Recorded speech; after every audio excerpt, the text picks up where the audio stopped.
when you suggested that, in a video, by the way, that police withheld the truth about the person alleged to be behind this tragedy. Well, how interesting you say that. That we don't compromise someone's fair trial. So this is really interesting. And allow the families of those who have suffered to hear the truth. Yeah, and we hide behind this again and again and again. Why are you saying hide behind? I'll tell you why. Lord Carlisle, Liberal Democrat peer, but a very senior legal man, along with Jonathan Hall KC, who is the government's terrorism czar. Ever witnessed a politician leave a TV host speechless? Farage confronted Ed Balls and Susanna Reid with accusations that shook the studio. But what did Farage say that rendered these experienced presenters silent? And more importantly, why should it concern you and your future? Before we continue, I'd like to request a small favor. If you enjoy this content, please take a moment to like this video and subscribe to the channel. Over 98% of you view the videos without subscribing. It costs you nothing, but it greatly impacts us. So, did you hit the subscribe button? Great. Thank you very much. Now back to the video. As Nigel Farage strolled into the studio, the atmosphere buzzed with tension.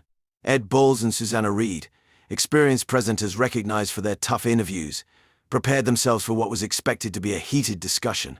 And the truth was that the suspect was not under surveillance. The truth was that the suspect had... Do you know that?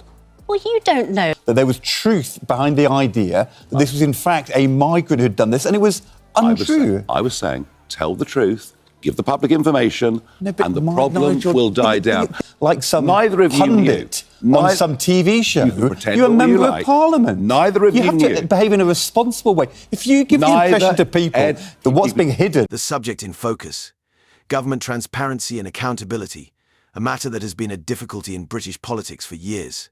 Farage wasted no time initiating his offensive.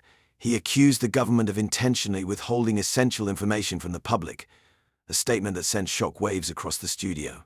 However, Farage wasn't just making unfounded accusations. He had a heavyweight supporter in his corner, Lord Carlisle, a respected figure in British politics. This backing added credibility to Farage's claims, making them hard to dismiss outright.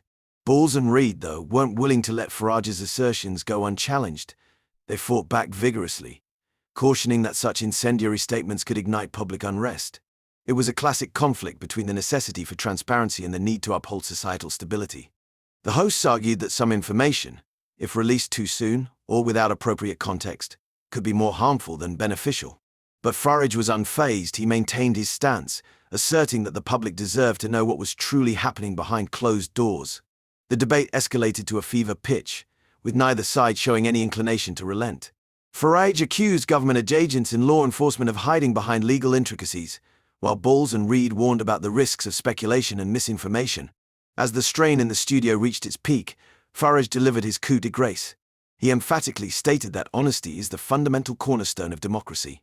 In his perspective, suppressing information only fosters distrust and widens the gap between the government and the citizens it is meant to serve. It was a compelling moment that left even his critics contemplating the consequences. This confrontation wasn't merely about a politician challenging the media establishment. It raised fundamental questions about the nature of British democracy. How much should the public be aware of? Where do we draw the line between transparency and national security? Who is responsible for making these decisions as the dust settles on this explosive encounter? One thing is clear: the struggle for government accountability is far from concluded. Farage's performance has sparked a renewed discussion about the role of political outsiders in challenging the status quo. Love him, loathe him, there's no denying that Nigel Farage has once more positioned himself at the heart of British political discourse, from the Polish TV studio to the harsh realities of Britain's farmlands. Farage's next move surprised everyone. It's a political gambit that could either solidify his image as a populist hero or reveal him as an opportunistic fraud. The stakes nothing less than the future of rural Britain. Nigel Farage once more finds himself at the epicenter of a political storm. This time he's thrown his support behind farmers protesting Labour proposed inheritance tax reforms. It's a move that's raised eyebrows and temperatures in equal measure. Of our independence are we exploiting to our best advantage? The point about independence is we're in charge. So we can get things right, we can get things wrong. Do you think as a regular voter, you feel that the AUKUS deal has affected your daily life? If I lived in Barrow in Furness and I was working in the submarines, yes, I would, absolutely. Okay. Probably more annoyed with the way Brexit's been delivered than anybody, because so many of the things that we could have done We simply haven't. And the big one is people voted Brexit above all because they did not like the rate of the population. Or Farage, ever the political outsider, has successfully connected with a profound sense of rural frustration. These farmers perceive their lifestyle under threat, their family business is at risk, and Farage, he's more than willing to be their advocate, but not everyone's convinced by what Farage is promoting. Critics accuse him of irresponsible mob rousing, claiming that his provocative language could spark unrest. They cite his contentious assertions regarding government transparency and public safety as proof of a precarious populist tendency. It's a delicate balance between amplifying the unheard and igniting the flames of discontent. Farage isn't merely targeting Labour's policies. Gunning for their leadership head-on, Keir Starmer and Angela Rayner are in his sights, accused of evading accountability and ignoring the economic hardships of rural Britain. It's classic Farage, raw, unfiltered and unafraid to stir controversy. This recent campaign has propelled Farage back into the limelight, his influence expanding despite, or possibly due to, his outsider persona. His appearance at the farmers' rally wasn't merely a display of support, it was a political declaration.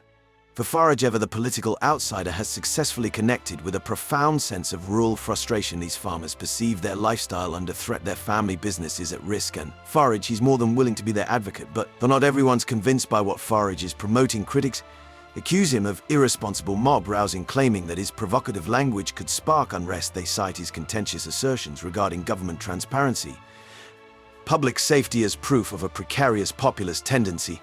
It's a delicate balance between amplifying the unheard and igniting the flames of discontent. Farage isn't merely targeting Labour's policies, he's gunning for their leadership head-on. Keir Starmer and Angela Rayner are in his sights, accused of evading accountability and ignoring the economic hardships of rural Britain. It's classic Farage, raw, unfiltered and unafraid to stir controversy. This recent campaign has propelled Farage back into the limelight, his influence expanding despite, or possibly due to, his outsider persona. His appearance at the farmers' rally wasn't merely a display of support, it was a political declaration.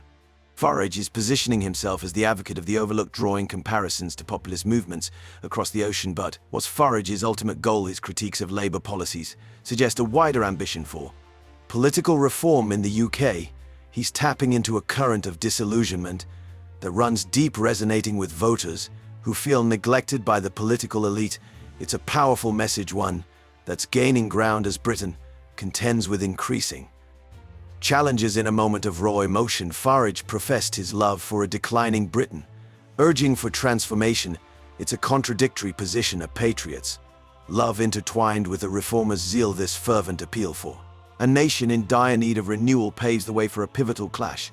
As Farage faces off against his opponents, the inquiry persists: is he the people's advocate Britain requires, or a reckless instigator of unrest the country can hardly handle? As the dust settled on Farage's fiery appearance, the studio went quiet. His fervent demand for transparency and change had rendered even his fiercest critics temporarily speechless. This wasn't merely another political quarrel.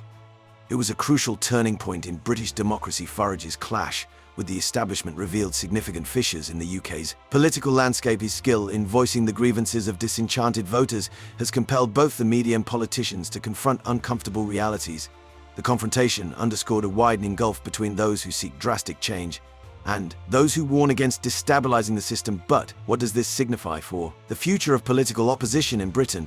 As trust in traditional parties diminishes, will figures like Farage evolve into the new voice of dissent, or will their contentious tactics ultimately weaken the very democracy they profess to support? The resolutions to these inquiries will influence the UK's political dialogue for years ahead.